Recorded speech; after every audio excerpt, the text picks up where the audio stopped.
What is going on, guys? Craig 1287 here, bringing you my video review for the recently released Thief game, and this is pretty much a review of the PC title, so I figured I would start it off by showing you all the different things that you can turn on and off. Now what you're seeing here is something you can turn on and off even in the console version. These are the things that affect the gameplay, things that do loot glint and things like that that affect with how easy the game is. And I turned the majority of these off because I wanted a true Thief experience. Now this right here is the PC stuff. These are some of the graphics.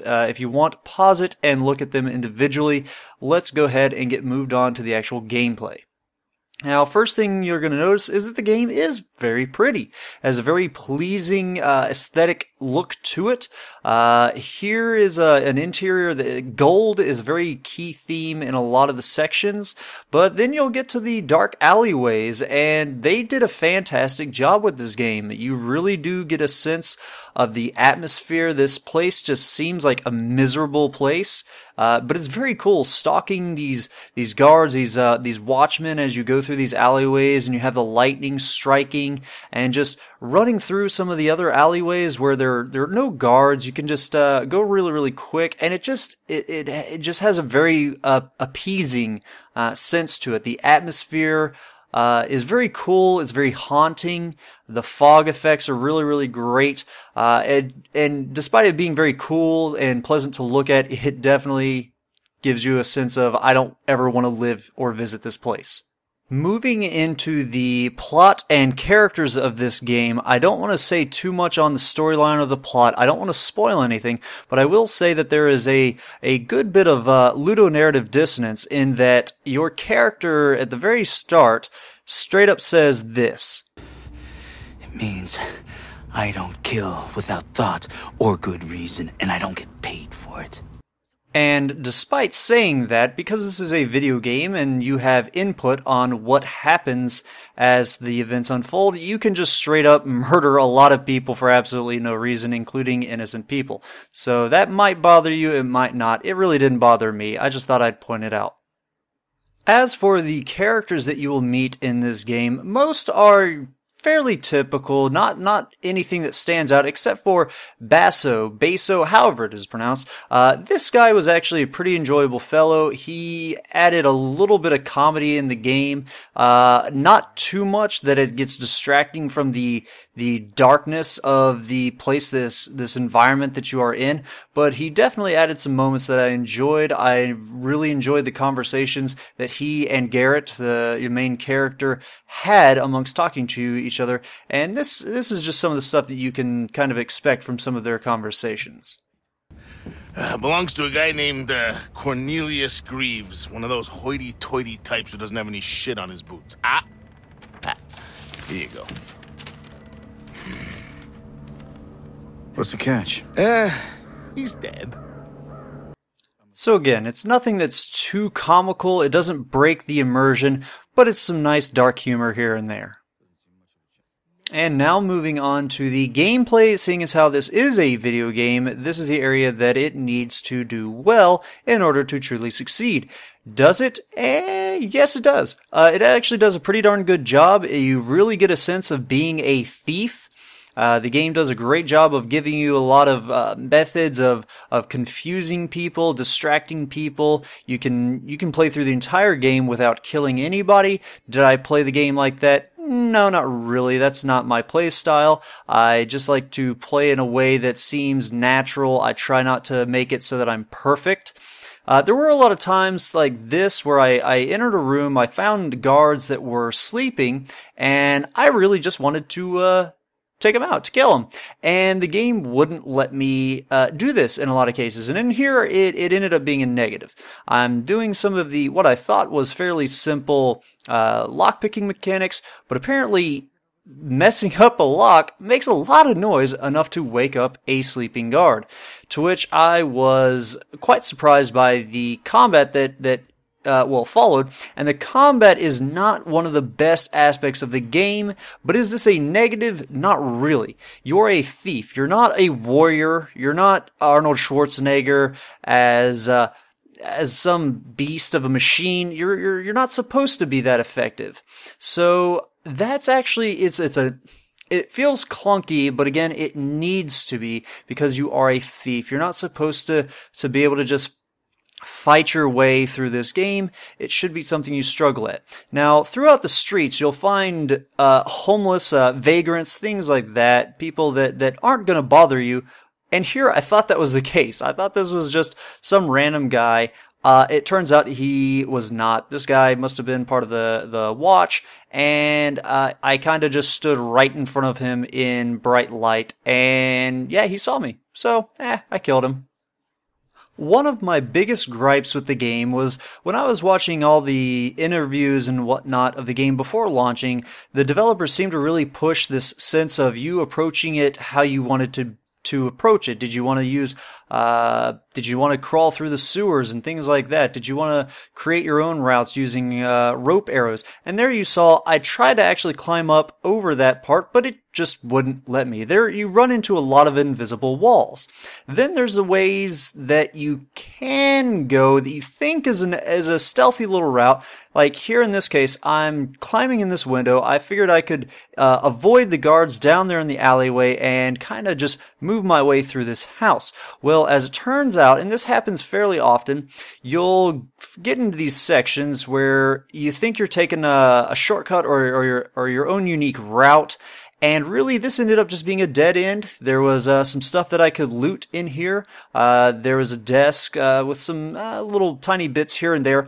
And there was a safe that I was able to crack and steal what the contents were. But it ended up not being a way that I could, or that I saw. I don't believe there was any other doors. There were no vents. Nothing that I could escape from the room. I see that it ended up not being a vent.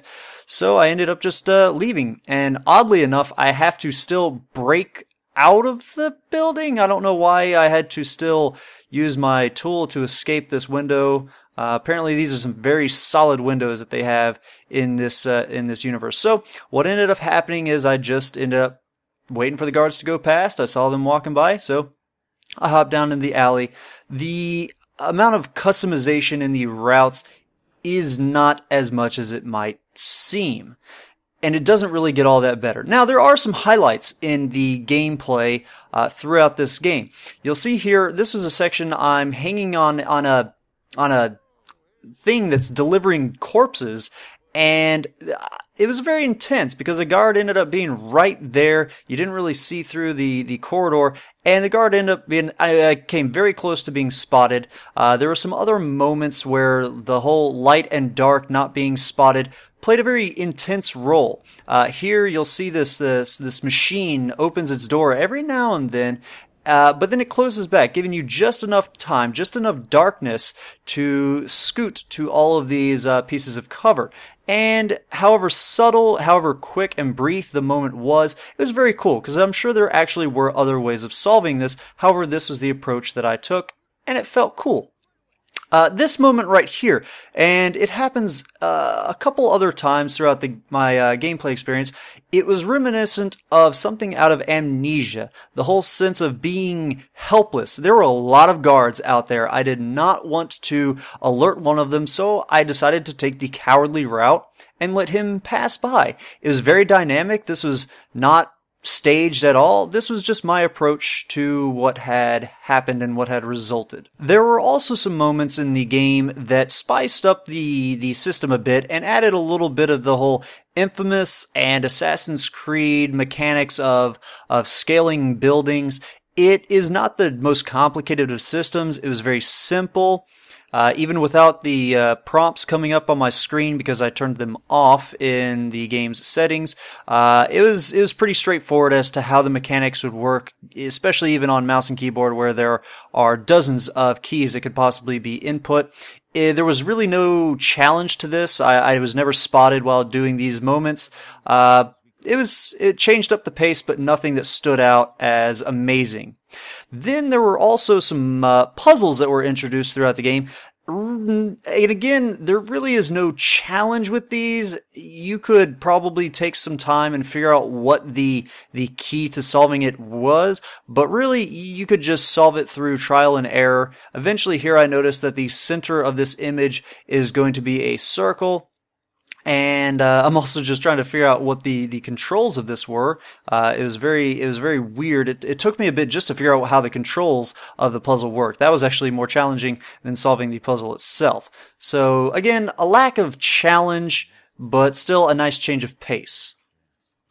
As for the general looting that takes place in the game, there are a lot of nooks and crannies that you can search. I did turn off all the things that would cause things to flash. I never used any of the focus mode.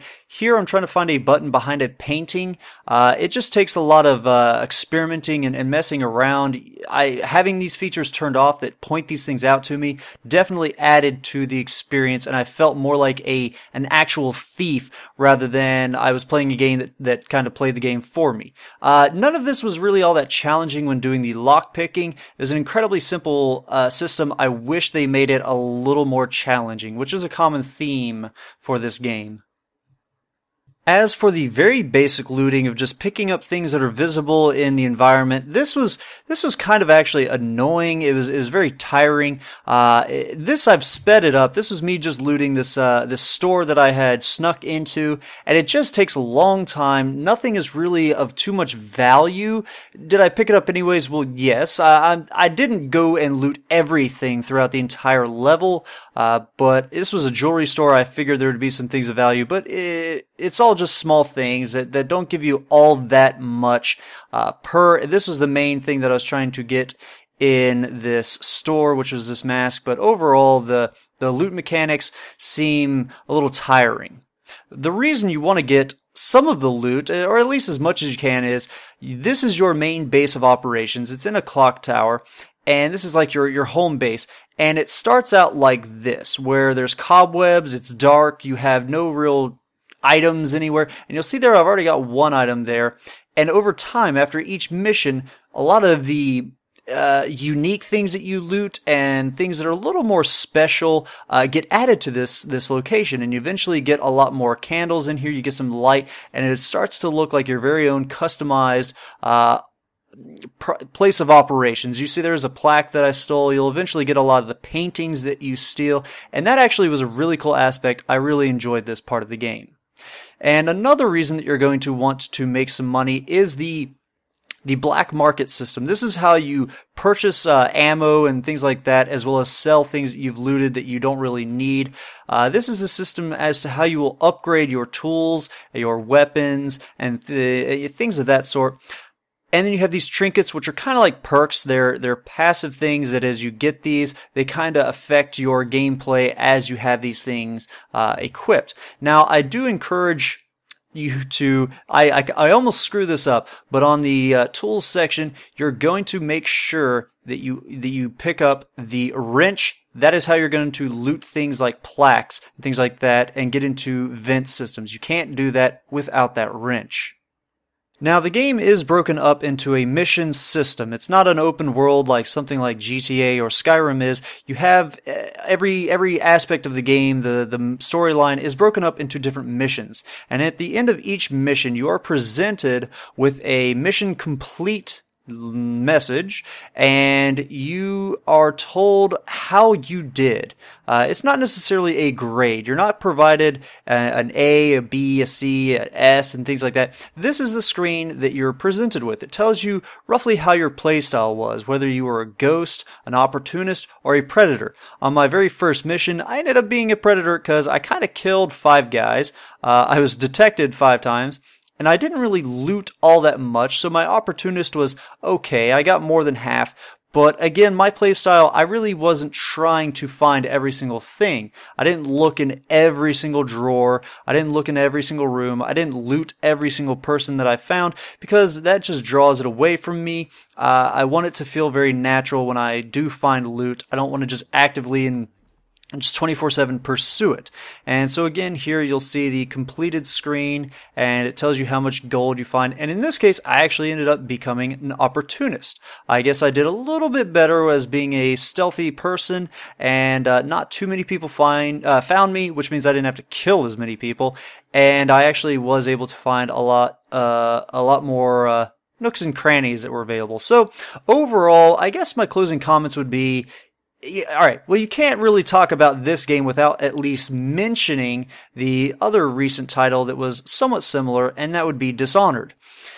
Is this Dishonored? No. They're very different games, but they are both stealth games. You could also compare this to the stealth aspect of Skyrim. Some people suggested it as Skyrim without the open worldness and things like that.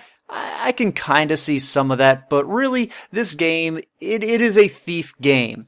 It's a little slower paced than Dishonored, so if you played Dishonored and you were just borderline enjoying it, this might not be the best match for you, or at least not at its initial $50 price tag on PC at least. I picked it up from Green Man Gaming for about $34. At that price range, I feel like this is a pretty worthwhile purchase, so if you can get it for around that $35 range, you'll probably appreciate it. If you're a die-hard Thief fan or you're a die-hard stealth game fan, then go ahead and pick this up for the $50 or $59, I'm assuming is what it is on consoles. But if you know, it's a pretty enjoyable game, guys. I don't regret my purchase, and here I'm just walking real slow through water. Sound plays a pretty important role in this game. Don't make a lot of sounds.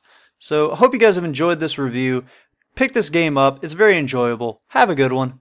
Ta-ta.